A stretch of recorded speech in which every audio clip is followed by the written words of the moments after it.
Hello बच्चों, मैं हूं रिजवान सर। और जैसा कि आप लोग जानते हैं कि सीबीएसई क्लास 10th के जो बोर्ड एग्ज़ाम है वो बहुत जल्दी ही शुरू होने वाले हैं। 17 फ़रवरी से एग्ज़ाम शुरू होने वाले हैं।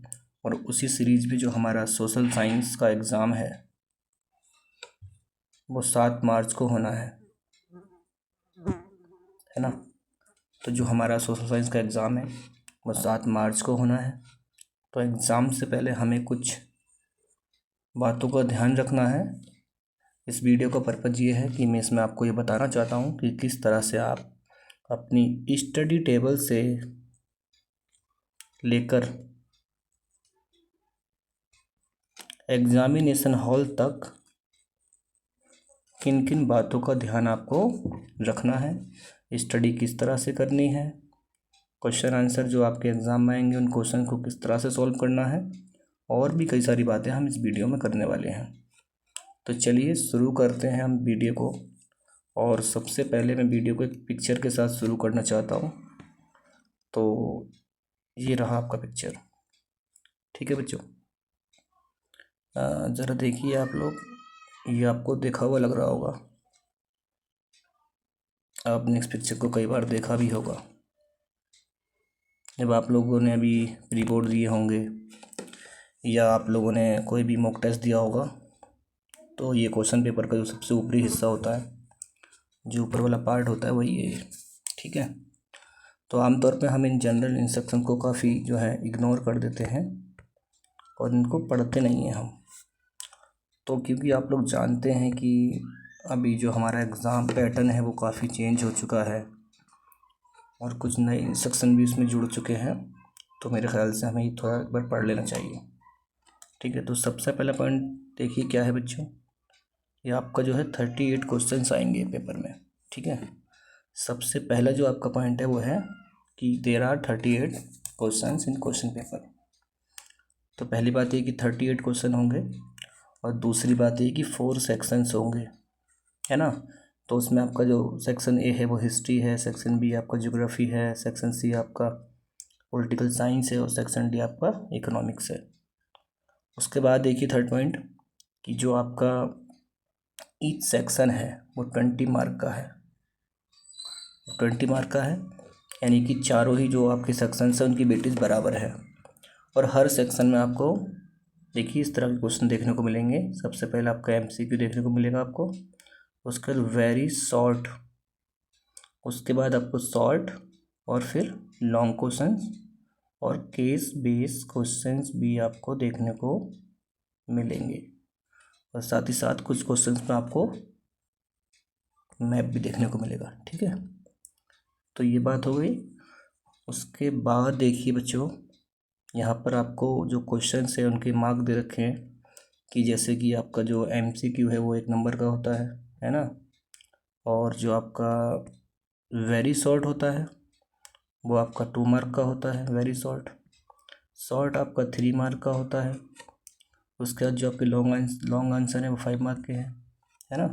मैप आपका टोटल जो है 5 मार्क का आएगा, जिसमें कि आपका 3 ज्योग्राफी से और 2 हिस्ट्री से पूछा जाएगा। उसके अलावा जो आपके केस बेस्ड क्वेश्चंस हैं, है ना, वो आपके 4 नंबर के होंगे। तो आपको ये क्वेश्चंस के बारे में ध्यान रखना है।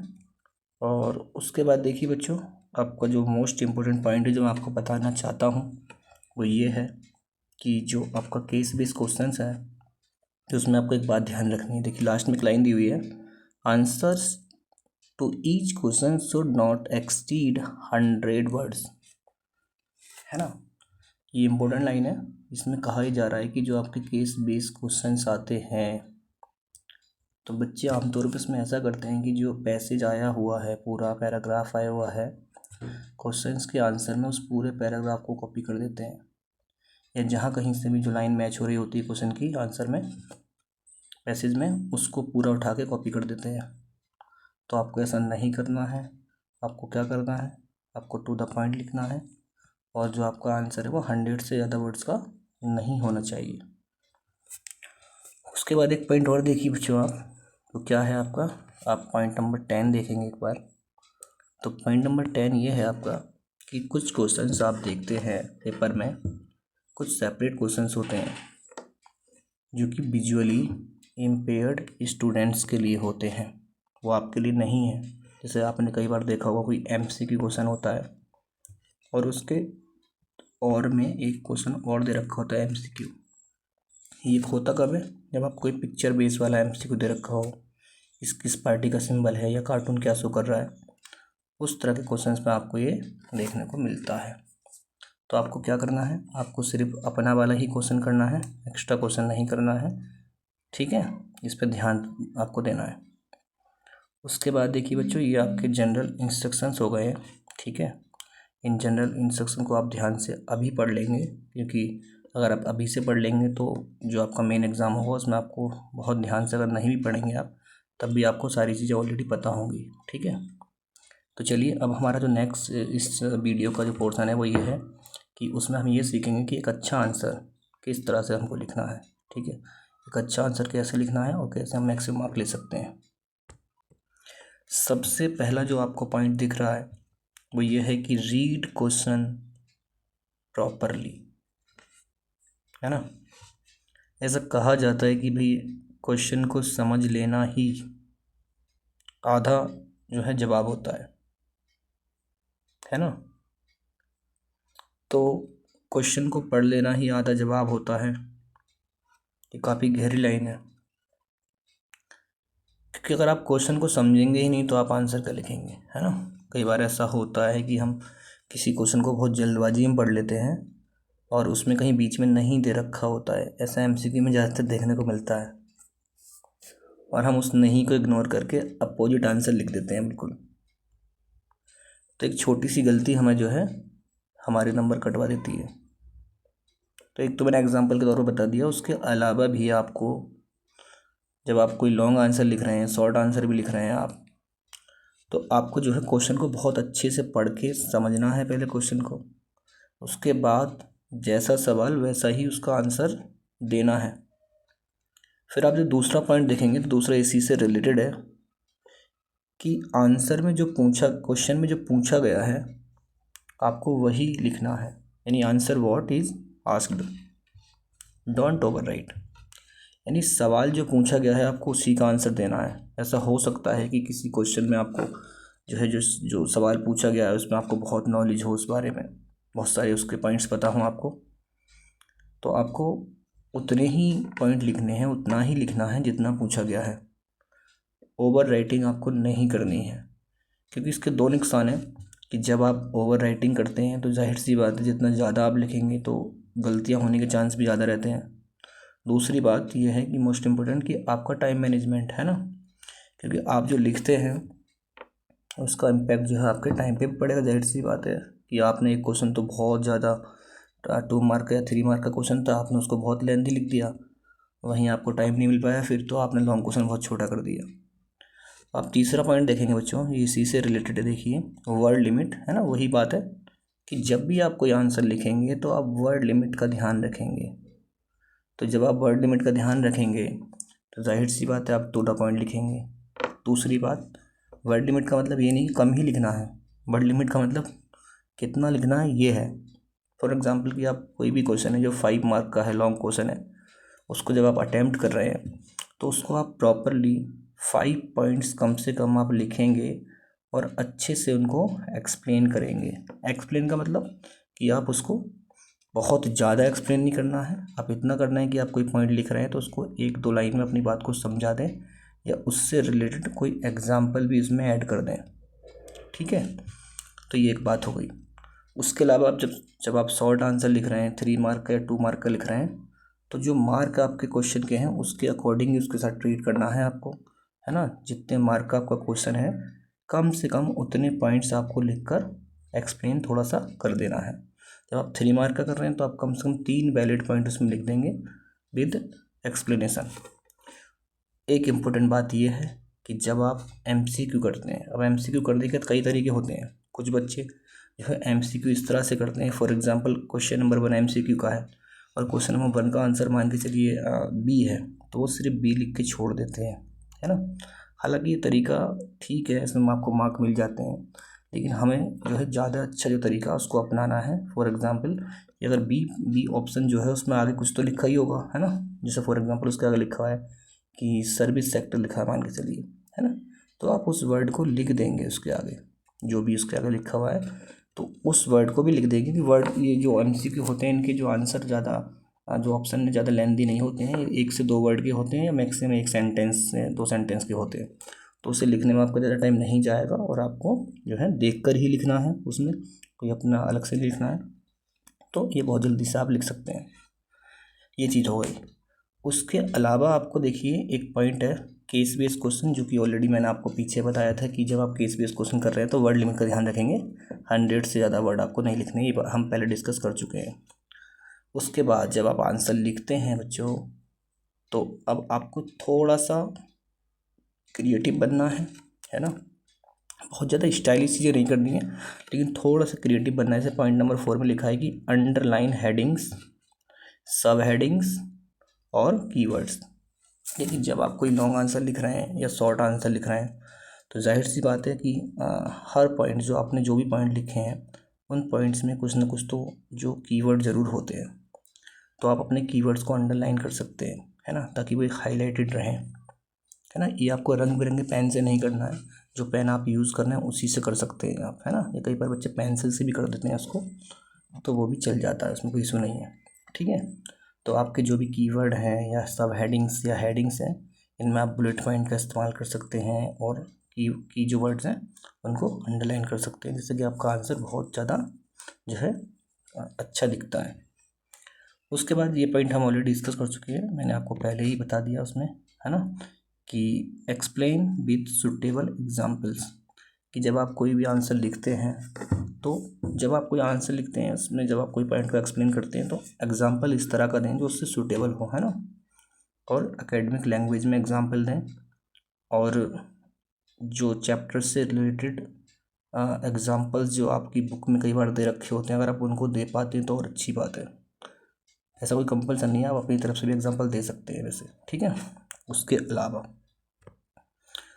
अलावा देखिए जो आपका नेक्स्ट पॉइंट है वो ये है कि आपको use diagrams, table, flow chart, pie chart, map और रफ मैप, है ना।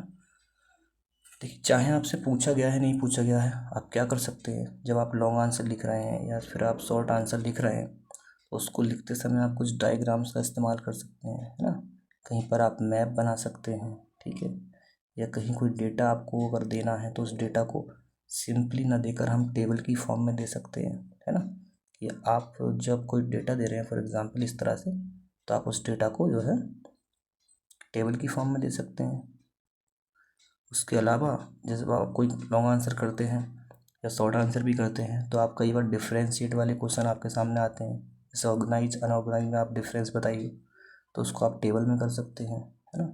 कहीं आप कोई रिलेशन को दिखा रहे हैं या इस तरह की चीज़ें दिखा रहे हैं तो उसमें आप उसी से रिलेटेड सूटेबल जो है टेक्निक का इस्तेमाल कर सकते हैं, जिसमें कि आपका diagram, table, flow chart, pie chart, map या रफ मैप भी आप बना सकते हैं।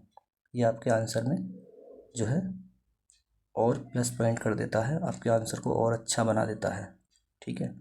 अब लास्ट में एक पॉइंट कंक्लूजन आपको लिखा दिख रहा है, इसका मतलब क्या है देखिए बच्चों, ये इस पूरे जो है आर्टिकल है उसका कंक्लूजन नहीं है, वो ये है कि जब आप कोई लॉन्ग आंसर लिख रहे हैं, ठीक है, तो लॉन्ग आंसर देखिए किस तरह का होता है बच्चों। जब आप कोई लॉन्ग आंसर लिखते हैं तो उसमें आपको छोटा सा एक इंट्रोडक्शन और जो आपके बाकी के पॉइंट्स हैं जो आप लिखते हैं 5 पॉइंट या 4 पॉइंट जो भी, उसके अलावा आपको कंक्लूड भी कर देना है ना।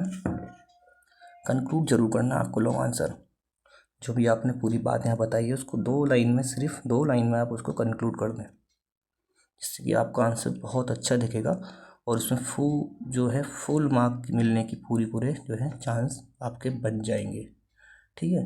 अब इसके बाद देखिए बच्चों, मैंने आपको 2 बातें बताई कि आपको पेपर में जो इंस्ट्रक्शंस हैं उनका किस तरह से ध्यान रखना है, आंसर राइटिंग किस तरह से करनी है और किस तरह से सारी चीज़ें करनी है ना। अभी हम ये देखने वाले हैं कि सोशल साइंस एक्चुअल में क्या है और इसके जो अलग अलग पोर्शंस हैं like geography, history, civics, political science जिसको आप कहते हैं, और इकोनॉमिक्स, उनको हम पढ़ते समय, अभी जैसे आप पढ़ रहे होंगे तो उसको पढ़ते समय आपको क्या अंडरस्टैंडिंग रखनी है ना, किस माइंड से आपको चीज़ों को पढ़ना है, वो मैं थोड़ा सा आपको बताना चाहता हूँ, तो आप उसको एक बार और देख लीजिए ज़रा।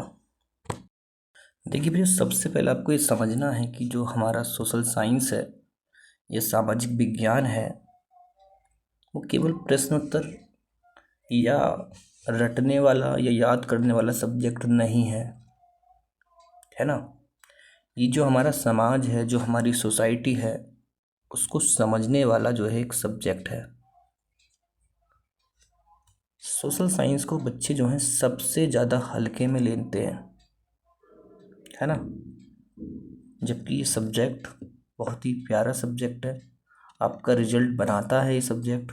और आमतौर पे आप कभी भी अपने रिजल्ट पे गौर करेंगे तो हमेशा ही जो आपका सोशल साइंस का जो मार्क होता है वो आपको हेल्प कर रहा होता है आपके अच्छे रिजल्ट में, अच्छी परसेंटेज में। ठीक है। तो देखिए, समाज को समझने का, इतिहास को सीखने का, और जो हमारा लोकतंत्र है, जो हमारा डेमोक्रेसी है, उसको महसूस करने का, और जो हमारी इकोनॉमी है, हमारी अर्थव्यवस्था है, उसकी बुनियादी सच्चाइयाँ हैं, उसके सामने आने वाली जो चैलेंजेस, चुनौतियाँ हैं, उनको जानने का एक माध्यम है। ठीक है। अब देखिए, ये आर्टिकल मैंने लिखा था और मैंने चाहा कि इस वीडियो में इसको ऐड कर दूं, इसलिए आपको थोड़ा सा ये जो है वीडियो ना होकर एक वैसी लैंग्वेज लग रही होगी जो किसी आर्टिकल में आप देखते हैं। ठीक है। जैसे कि ये देखा नीचे दिए गए हैं ना, तो नीचे नहीं, मैं अभी आपको उनको एक्सप्लेन करूँगा। तो मैं कुछ टिप्स आपको बता रहा हूँ सब्जेक्ट वाइज, जिनको आपको ध्यान रखेंगे पढ़ते समय, और उनको आप ध्यान में रखते हुए तैयारी करेंगे। जैसे सबसे पहले है हिस्ट्री, है ना, कि भाई हिस्ट्री को कैसे पढ़ें, हिस्ट्री की जो स्टडी है वो कैसे करें। ठीक है। तो किन किन बातों का ध्यान रखें हिस्ट्री पढ़ते समय, वो जरा आप देखेंगे यहाँ पे। तो देखिए, हिस्ट्री यानी इतिहास को पढ़ते समय ये ज़रूरी है कि हम उसको, जब जैसे कोई हम चैप्टर पढ़ रहे हैं, है ना, तो जाहिर सी बात है जो चैप्टर है वो किसी न किसी टाइम पीरियड का होगा, है ना, किसी न किसी टाइम पीरियड से जो है रिलेटेड होगा वो। तो जब हम पढ़ रहे हैं किसी चैप्टर को, तो हम उसी टाइम पीरियड में जाने की कोशिश करें मेंटली, है ना। हम खुद को उसी समय काल से जोड़ने की कोशिश करें, उसी टाइम पीरियड से जोड़ लें। और अगर आप कोई स्टोरी पढ़ रहे हैं, फॉर एग्जांपल जैसे आपने नेशनलिज्म इन यूरोप पढ़ा या फ्रेंच रेवोल्यूशन आप पढ़ रहे हैं, तो जाहिर सी बात है हर कहानी में कुछ ना कुछ कैरेक्टर्स होते हैं और एक मेन कैरेक्टर ज़रूर होता है। तो आपको ये करना है कि जो मेन कैरेक्टर है उसको ये मान लेना है कि आप ही हैं वो। तो मैंने लिखा है यहाँ पे, कहानी के सबसे महत्वपूर्ण पात्र की जगह खुद को रख लें, है ना। तो अगर आप खुद को वहाँ रख लेंगे तो आपको सारी चीज़ें बहुत अच्छे से दिखाई देंगी, है ना। पूरा अध्याय जो होगा, ये पूरा चैप्टर होगा, वो आपके दिमाग से निकल नहीं पाएगा फिर। जब आप किसी भी घटना को पढ़ेंगे, किसी इवेंट को पढ़ रहे हैं, तो जाहिर सी बात है, हिस्ट्री क्या होता है, देखिए बच्चों, हिस्ट्री ये होता है कि हिस्ट्री जो है कोई इवेंट होता है, इवेंट से पहले उसके कुछ ना कुछ कॉजेज होते हैं, और जाहिर सी बात है जब कोई इवेंट होता है तो उसके कुछ ना कुछ इम्पैक्ट्स होते हैं। तो जब आप किसी घटना को पढ़ रहे हैं तो घटना के कारण क्या है और इसके जो परिणाम हैं, कॉन्सिक्वेंसेस हैं, उनको आपको जोड़ना है, और जोड़कर एक टाइमलाइन बना लेनी है आपको पूरा, कि इस टाइम पर ये हुआ, फिर ये हुआ, उसके बाद नेक्स्ट ये हुआ। इस तरह से आप एक टाइमलाइन के तरह से आपको याद में रखना है। ठीक है। इस टाइमलाइन को बना लेना है। जैसे आप कोई मूवी देखते हैं तो मूवी जिस तरह से चलती है, कहानी जिस तरह से आगे बढ़ती है, उस तरह से आपको जो सारे के सारे जो इवेंट्स हैं उस स्टोरी से रिलेटेड उनको जोड़ लेना है। ठीक है। अगर हम 10th क्लास की बात करें तो 10th क्लास में आपको किन बातों का ध्यान रखना है, मैं थोड़ा टिप्स आपको बता रहा हूँ। जैसे आपके कांग्रेस के कई सारे अधिवेशन हैं, है ना, जैसे कलकत्ता और आपका लाहौर, है ना, ऐसे आपने कई सारे अधिवेशन चैप्टर को पढ़ते समय पढ़े हैं। ठीक है। नागपुर वगैरह, तो आपको उनको बहुत ध्यान से पढ़ना है। गांधी के जो आंदोलन है उनको अच्छे से पढ़ लेना है। ठीक है। क्योंकि मैप के पर्पज़ से इम्पोर्टेंट है ये, और वैसे भी इम्पोर्टेंट है। तो हिस्ट्री से मैप आता है, आप जानते हैं 2 नंबर का। तो 2 नंबर का आपको एक कांग्रेस के जो अधिवेशन यानी कांग्रेस के जो सेशंस हैं, और गांधी के कई सारे जो आंदोलन आपने देखे, सत्याग्रह आंदोलन वगैरह वगैरह, है ना, या जो नेशनलिज्म इन इंडिया से रिलेटेड कई सारे इवेंट्स हैं, उनको आप याद रख लेंगे। तो ये हिस्ट्री की बात हो गई, है ना। उसके बाद हम देखते हैं बच्चों ज्योग्राफी। तो ज्योग्राफी में आप देखिए ज़रा, ज्योग्राफी क्या है। ज्योग्राफी एक जीवित और व्यावहारिक विषय है। यानी ज्योग्राफी एक डायनामिक सब्जेक्ट है, एक लिविंग सब्जेक्ट है। इसमें आप जो कुछ भी देखते हैं या जो कुछ हम इसमें पढ़ते हैं वो सब हमारे आसपास या हमारे आसपास की ही चीज़ें हैं, हमारे देश दुनिया के आसपास की चीज़ें होती हैं, है ना। और अगर हम कक्षा 10वीं की बात करें, क्लास 10th की बात करें, तो हमारे जो क्लास 10th की ज्योग्राफी है वो आप जानते हैं, है ना, ऑलरेडी, कि पूरी की पूरी वो क्या है, वो पूरी की पूरी आपकी रिसोर्स ज्योग्राफी है, यानी कि रिसोर्स पे ही बेस्ड है। तो इसमें हमको कई सारे रिसोर्सेज के बारे में पढ़ना है ना। जैसे कुछ उसमें से प्राकृतिक यानी कि नेचुरल रिसोर्स हैं, कुछ ह्यूमन रिसोर्स भी हो सकते हैं, है ना। तो ये है। उसके अलावा अगर हम इसकी कुछ इंपॉर्टेंट टॉपिक्स की बात करें तो हम एक्चुअल में क्या कर रहे हैं, देखिए हम एक्चुअल में ये कर रहे हैं कि भाई हम जो रिसोर्सेज हैं, चाहे वो कोई भी रिसोर्स सही, उसको जो है क्लासीफाई कर रहे हैं। तो हमें सारे के सारे जो रिसोर्स हैं उनके क्लासिफिकेशन पे ध्यान देना है ना, और उनके कॉन्जर्वेशन पे ध्यान देना है। ये बातें ध्यान में रखेंगे आप ज्योग्राफी पढ़ते समय। क्लासिफिकेशन या डिस्ट्रीब्यूशन पे ध्यान देना है आपको, ठीक है, कि रिसोर्स का डिस्ट्रीब्यूशन क्या है और उनको कंजर्व कैसे करें। इन चीज़ों पर आप फोकस करेंगे ज्योग्राफी पढ़ते समय। एक लास्ट बात देखिए ज्योग्राफी में क्या है बच्चों, कि मानचित्र, मानचित्र का मतलब मैप, ठीक है। मैप का पोर्शन 3 नंबर का आता है, और वैसे भी देखिए आप किसी भी क्वेश्चन में अगर आपका मैप मजबूत होता है तो उससे आपको और भी काफ़ी हेल्प मिलती है। जैसे आप सॉइल की बात कर लें, है ना, तो सॉइल आपको एक अगर दिमाग में आपके मैप है इंडिया का, तो आप इजीली ये चीज़ देख सकते हैं कि भाई किस तरह की जो सॉइल है वो कहाँ पे मिल सकती है ना। वो एक आइडिया आपको थोड़ा थोड़ा लग जाता है, बाकी जो फिजियोग्राफी है उस सबको देखकर। उसके बाद देखिए बच्चों, लास्ट में एक लाइन है कि जो मानचित्र में मजबूत है वही भूगोल में टॉपर है, ठीक है।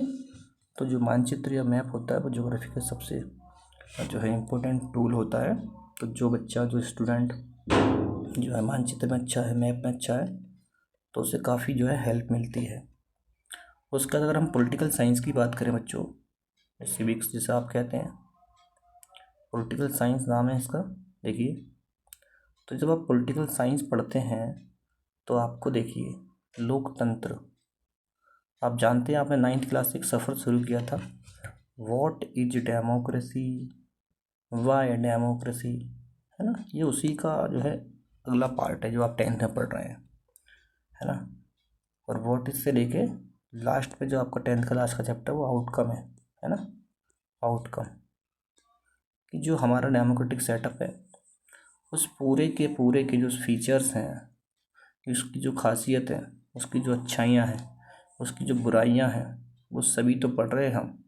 तो देखिए ये भावना बना के रखनी है आपको पढ़ते समय कि लोकतंत्र सबसे बेहतर शासन की प्रणाली है ना। और लोकतंत्र की बहुत सारी जो फीचर्स हैं, जैसे कि शक्तियों का विभाजन, power sharing, federalism, equality, secularism, और विभिन्न जो राजनीतिक पार्टी यानी पॉलिटिकल पार्टीज़ वगैरह हैं, इन सबको आपको ध्यान से पढ़ना है। और ये सारे के सारे चैप्टर एक दूसरे से जुड़े हुए हैं, क्योंकि एक्चुअल में ये सारी की जो बातें आप मोस्टली देख रहे हैं ये सब डेमोक्रेसी के ही फीचर हैं, है ना। तो आप एक डेमोक्रेटिक माइंड रखें पॉलिटिकल साइंस को पढ़ते समय।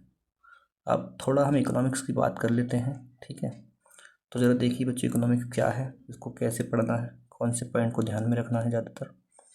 तो देखिए इकोनॉमिक्स संसाधनों के प्रबंधन से संबंधित विषय है, यानी कि जो रिसोर्सेज हैं, रिसोर्स के मैनेजमेंट का ही एक सब्जेक्ट, एक विषय है ये। इसमें हम मोस्टली क्या कर रहे होते हैं, रिसोर्स का मैनेजमेंट कर रहे होते हैं, ठीक है। जब हम इसको पढ़ें तो हमें को ये सोचना है हमको कि भाई किस तरह से हम जो संसाधन, हमारे सीमित जो रिसोर्स हैं, जो लिमिटेड रिसोर्स हैं, उनका अपने देश के विकास की प्रक्रिया में किस तरह से सबसे अच्छा इस्तेमाल कर सकते हैं, है ना। तो ये बात ध्यान में रखते हुए हमको इकोनॉमिक्स को पढ़ना है। उसके अलावा हमें फिर और क्या पढ़ना है, इसमें कुछ इम्पोर्टेंट जो टॉपिक्स आप देख सकते हैं कि भारतीय अर्थव्यवस्था यानी कि जो इंडियन इकोनॉमी है उसमें जीडीपी और विभिन्न आर्थिक यानी इकोनॉमिक जो सेक्टर्स हैं, जिसमें कि सबसे इम्पोर्टेंट तृतीयक क्षेत्र है, ठीक है, यानी कि टर्शियरी सेक्टर, यानी कि इसको सर्विस सेक्टर भी आप कहते हैं। ये मोस्ट इम्पोर्टेंट है, इसको गहराई से पढ़ना है आपको। उसके अलावा आप देखते हैं कि भारतीय बैंक सिस्टम जो है, ठीक है, इसमें ग्रामीण क्षेत्र में साख होता है क्रेडिट, है ना। आप देखते हैं कि जो भारतीय समाज है, भारतीय अर्थव्यवस्था है, तो भारतीय समाज में जो ग्रामीण क्षेत्रों में जो साख यानी क्रेडिट के अलग अलग क्या स्रोत होते हैं, हम देखते हैं फॉर्मल इनफॉर्मल जो सोर्सेज होते हैं, उन सब के बारे में आपको पढ़ना है और कुछ सरकारी योजनाओं के बारे में पढ़ना है आपको, ठीक है। तथा आरबीआई, जो आरबीआई है यानी कि सरकारी योजना किस किस पर्सपेक्टिव में, जो ग्रामीण क्षेत्रों में जो साख का सृजन के लिए, यानी कि ग्रामीण क्षेत्रों में, रूरल एरियाज़ में सरकार ने जो क्रेडिट है उनको जो है क्रिएट करने के लिए क्या क्या जो है योजनाएं बनाई हैं, वो सब पढ़ना है आपको। उसके अलावा आरबीआई की भूमिका पढ़नी है आपको, आरबीआई क्या होता है ना, इसकी फंक्शन क्या है, इसकी पावर्स क्या है, ये सब पढ़ लेना है आपको। और ग्लोबलाइजेशन है ना, जिसमें आपको एमएनसी इम्पोर्टेंट है, कई बार क्वेश्चन जो है रिपीट हुआ है एग्ज़ाम में, और इस बार भी पूरा पूरा ये क्वेश्चन रिपीट होना ही है, तो आपको इसको ज़रूर पढ़ लेना है, ठीक है। तो इस पूरी वीडियो में हमने कई सारी बातें करी हैं, मुझे उम्मीद है आपको ये वीडियो काफ़ी हेल्प करेगा, ठीक है। इस वीडियो में हमने क्या क्या बातें करी हैं, हमने बात करी जनरल इंस्ट्रक्शंस की, उसके अलावा एक अच्छा आंसर कैसे लिखें, उसके अलावा हमने अलग अलग सब्जेक्ट्स के बारे में, यानी कि जो सोशल साइंस के अलग अलग सब्जेक्ट्स हैं, इकोनॉमिक्स, ज्योग्राफी, हिस्ट्री और पॉलिटिकल साइंस, उन सब के बारे में थोड़ा थोड़ा मैंने आपको बताया। चलिए बच्चों, काफ़ी लेंथी वीडियो ये हो चुका है, और मैं चाहता हूँ कि आप इन सारी बातों को जो है फॉलो करें, है ना। मे बी आप इन बातों को ऑलरेडी जानते होंगे, तो जो ऑलरेडी जानते होंगे उनका रिवीजन हो गया है ना। और बाकी मुझे उम्मीद है कि कुछ ना कुछ आपको नया ज़रूर इस पर पता लगा होगा, और आप अपना पेपर अच्छे से लिखिए। सभी को बेस्ट ऑफ लक। मैं चाहता हूँ आप सब लोग बहुत अच्छा करें, बहुत अच्छा स्कोर लेकर आएँ आप लोग, आपका ओवरऑल जो रिजल्ट है वो अच्छा हो, और आपका सोशल साइंस का जो रिजल्ट है वो बहुत अच्छा हो, ठीक है। तो इसी के साथ thank you so much, bye bye.